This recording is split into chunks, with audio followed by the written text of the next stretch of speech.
Bismillahirrahmanirrahim. Nahmaduhu wa nusalli ala rasulihil kareem. We begin with Allah's blessed name. We praise Him and we glorify Him as He ought to be praised and glorified. And we pray for peace and for blessings on all His noble messengers, including the last of them all, the blessed Prophet Muhammad. Allah's blessings be upon them all. As we greet you, it was the 17th day of the month of Zul-Hijjah. Tonight is the 18th. From Kuala Lumpur in Malaysia, with Assalamu alaikum wa rahmatullahi wa barakatuh. And this video is just an introductory observation, introductory response to Israel's attack on Iran, which is continuing. There is more to come later as we are able to understand the situation in a more mature way. But there are so many around the world who are impressed by Islamic eschatology, a branch of knowledge which appears to be scorned by mainstream Islamic scholarship, or ignored by mainstream Islamic scholarship. But there are so many who are impressed by the credentials of Islamic eschatology, and they are looking to me for a response to what has happened in Iran.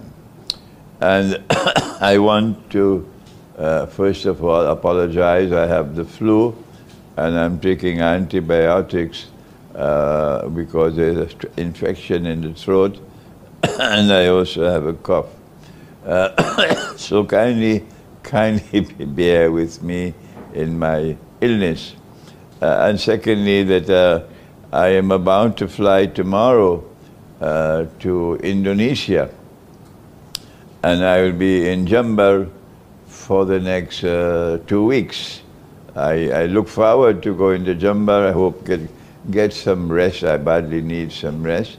But we'll be having sessions every morning after I have rested for a few days, and every afternoon. And there are many who will come from many different parts of Indonesia to share with me the time in beautiful Jember. So until we meet in Jember, inshallah, I look forward to a little bit of rest. Now then, the first implication of what has happened in Israel's attack on Iran, in my opinion, from the perspective of Islamic eschatology, that we have arrived at a defining moment in history, when the movement of history is changing, when a Pax Americana which has been receding is now giving way, whether they like it or they don't, whether Trump understands or he does not, is now giving way to a Pax Judaica, which is for the first time publicly proclaiming its intention to become a ruling state in the world. We have been explaining this subject 25 years ago in Jerusalem in the Quran, where we advanced the thesis that a Pax Britannica did not emerge in a vacuum, did not emerge by accident, that it was meant to prepare the way in a process of three stages, from Pax Britannica to a Pax Americana, which would prepare the way for what is now taking place, the eventual emergence of a Pax Judaica, where the state of Israel will now seek to rule the world, in order that someone might stand up in Jerusalem and declare to the Jewish world and to mankind, I am the Messiah. They don't teach this subject in the departments of political science and international relations No, this subject is not taught. We have to teach the subject. That he wants to stand up in Jerusalem and declare, I am the Messiah. And those who lack the capacity to understand what's happening will accept him as the Messiah.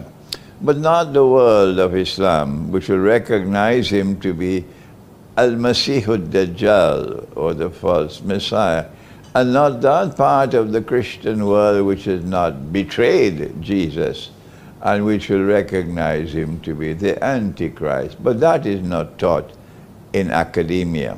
So now then, we have anticipated this day in Jerusalem in the Quran, which was published 25 years ago. That book has become a bestseller, and now it is likely to continue being a bestseller because that book is explaining the essence of what is now happening in history. If scholars are of the view that they are faithful to the Quran, if they believe that they are correct in their explanation of the Quran, then I am recording this video to send a message to the world of Islamic scholarship, and I'm not doing so in any arrogant way. I'm doing so in a very polite way and a scholarly way. That the Quran declares of itself that it is absolute truth. No scholar of Islam dares to differ with that. If the Quran is absolute truth, and if the Quran says that it explains all things, tibyanan likulli shay, then can you deny that the Quran will explain the movement of history? Please answer me.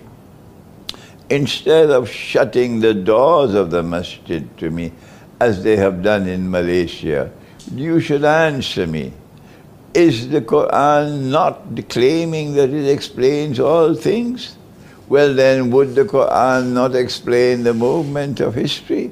Would the Quran not explain what is happening in the world at this time when in Israel is flexing her muscles and showing all signs of being willing to defy the world? Defy the United States, defy Europe, defy traditional friends, defy China, defy Russia, defy all of mankind. And Israel will act as Israel chooses to act. And I want to just read to you now what I have written on the subject. This is briefly an introductory comment. That Israel's daring, unprovoked, and very public attack on Iran's missile manufacturing, as well as nuclear plants and other Iranian military establishments, and the assassination of such senior military personalities as the commander of Iran's elite Islamic Revolutionary Guard Corps, the chief of staff of the Iranian Armed Forces, a general of the Armed Forces, several of the senior military personalities, in addition to 7 senior nuclear scientists. All of this has presented to Iran, presented to Trump's USA, as well as the rest of the world, including Russia, China, the European Union, the world of Islam, sent a message, a very clear message, publicly proclaimed that Israel will not submit to any law, including the United Nations Charter and international law. Israel will submit to none but Israel. The implication is that the world must now recognize that Pax Judaica has arrived, and hence that Israel can now be expected to act in the manner of a state which wants to replace USA in the same way as the United States replaced Britain as a ruling state in the world. We anticipated this passage to Pax Judaica when we published our best-selling book entitled Jerusalem in the Quran some 25 years ago.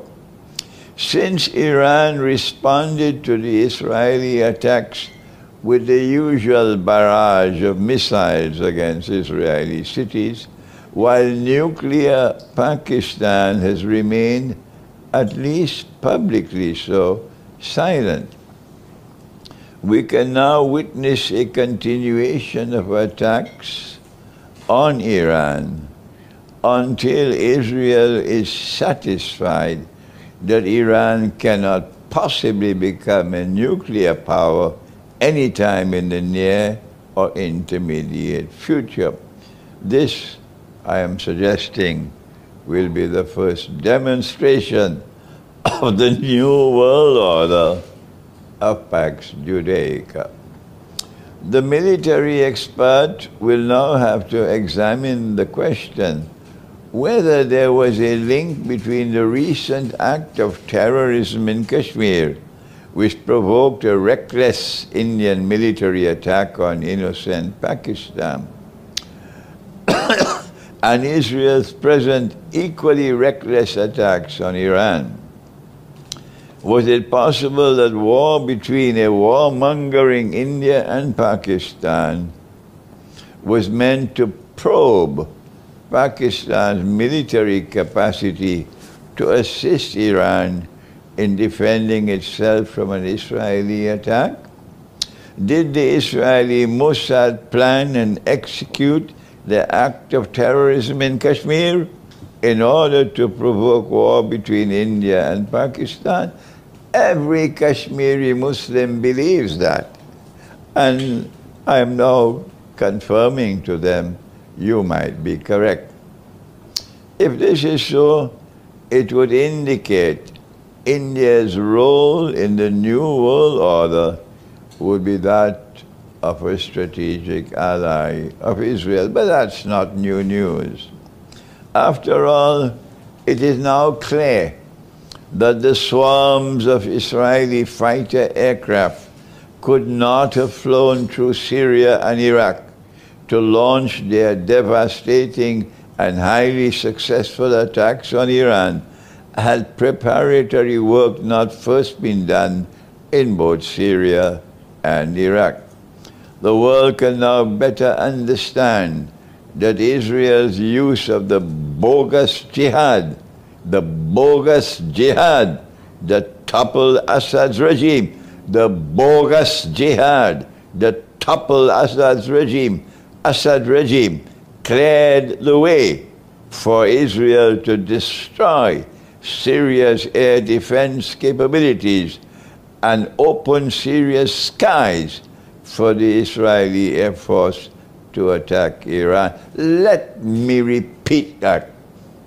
The world can now better understand that Israel's use of the bogus jihad that toppled Assad's regime cleared the way for Israel to destroy Syria's air defense capabilities and open Syria's skies for the Israeli Air Force to attack Iran. Islamic eschatology recognizes that Pax Britannica and Pax Americana were both created and have both functioned to clear the way and prepare the world for Pax Judaica. And so the world is now likely to witness a future in which Jerusalem will increasingly lead the way, while Washington, London, and the European Union can do no better than to toe Jerusalem's line. This ominous movement from Pax Britannica to Pax Americana and to Pax Judaica, let me remind you, was explained some 25 years ago in my best-selling book entitled Jerusalem in the Quran. The world must now ask this question: will the United Nations survive a Pax Judaica? What are the long-term implications for Iran of this dramatic evidence of the emergence of Pax Judaica? Let us now attempt to answer that question. It is not possible for any critic to dispute the fact that nuclear power functions as an effective deterrent to the threat of aggression by hostile forces. If Iran had a nuclear deterrent, a warmongering Israel would not have dared to attack in such a way as it has done. And had Russia not become the most powerful nuclear power in the world today, and had nuclear Russia not established a line in Venezuela that a warmongering Washington dared not cross, regime change would have taken place in beleaguered Venezuela long ago. The Iranian religious scholarship has consistently argued that the development and use of nuclear weapons in warfare is haram, i.e. legally prohibited by Islamic law. We respect the Iranian view, and we find that there is much moral substance in support of such a view. But the time has come for us to remind Iran that the Quran has demanded plainly and clearly that power must be developed to the extent where it can function as a deterrent. This is Surah Al-Anfal, verse number 60. وَأَعِدُّ لَهُمْ مَا اسْتَطَعْتُم مِّن قُوَّةٍ وَمِن رِبَاطِ الْخَيْلِ تُرْهِبُونَ بِهِ عَدُوَّ اللَّهِ وَعَدُوَّكُمْ. That you must build power so that power can function as a deterrent. We are now of the view that it is time enough for Iran to change her position on the development of nuclear power, and we anticipate that this view from the Quran, that Iran must build nuclear power so that it can function as a deterrent, will eventually now prevail in Iran, and we look forward to that. The world may now witness, therefore, Iran withdrawing from the Nuclear Non-Proliferation Treaty. But it may take some time because Iranian Islamic scholarship may not want to change the position so easily. But we are now of the view that public opinion in Iran will eventually force such a change, and therefore that Iran will have to withdraw from the Nuclear Non-Proliferation Treaty, and that Iran will build such a military alliance with Russia that would ensure Iran's capacity to eventually acquire deterrent nuclear power. Since Russia would not submit to Pax Judaica, and the evidence for that has emerged spectacularly so over the last 1.5 years as genocide has taken place in Gaza. Since Russia would not submit to a Pax Judaica, Iran can succeed with Russian help in becoming a nuclear power. And if that happens, the implications for Israel will be very grave indeed. This is simply an introductory comment from me on the implications of Israel's attack on Iran, and I thank you. Wassalamu alaikum wa rahmatullahi wa barakatuh.